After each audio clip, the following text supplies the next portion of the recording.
Hi, I'm Eric, and I'm back with a video. It's Saturday afternoon on April 18th, 2026. And this is just going to be a short introduction to a film that I saw recently.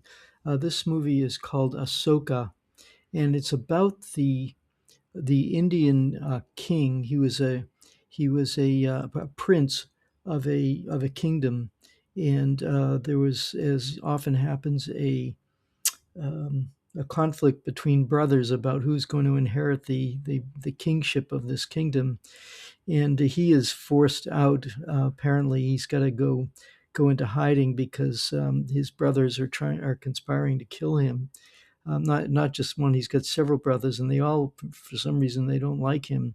But he's got a very martial component to his personality, and it shows early in the movie. It shows how an older mentor of his shows a sword to him, and he says, "This sword will is all it wants is blood, and really you should stay away from it."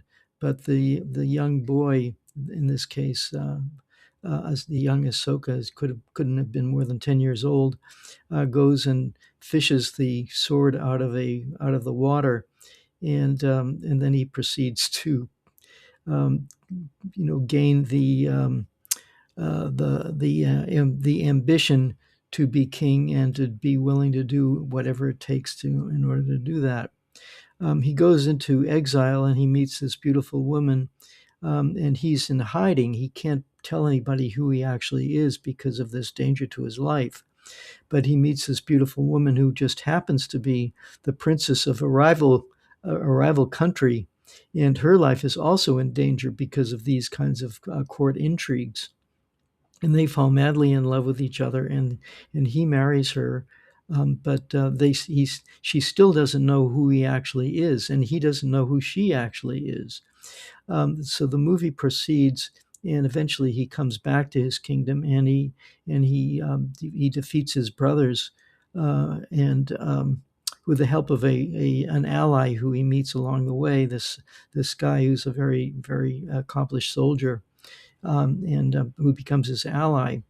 And so he becomes the king, and but his brothers are still conspiring against him. So he decides to, wage all out war against him, against the brothers, and also against a brother who takes refuge in this rival kingdom. Um, and he basically makes an ultimatum to this rival country, give up that brother, or else I'm going to attack your country. And he proceeds to attack that country and destroys it in battle.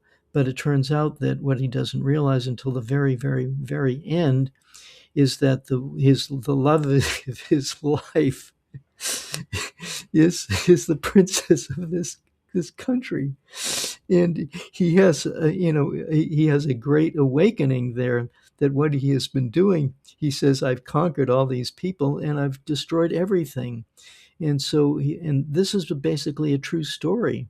So he gives up this his violent nature, and he decides, because of his the good influence of his Buddhist wife that he had acquired along the way, to spread peace and love and nonviolence.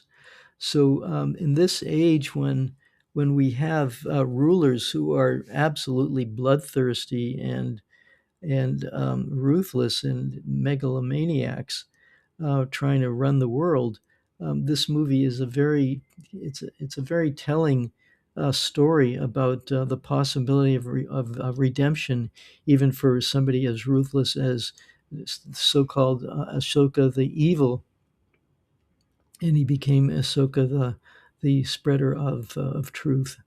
So that's basically what the story is about. It's for me, it's a very powerful movie, and unfortunately, YouTube has it behind a paywall. You've got to pay $5 to see it, or it's like $3, I think, if you want to rent it.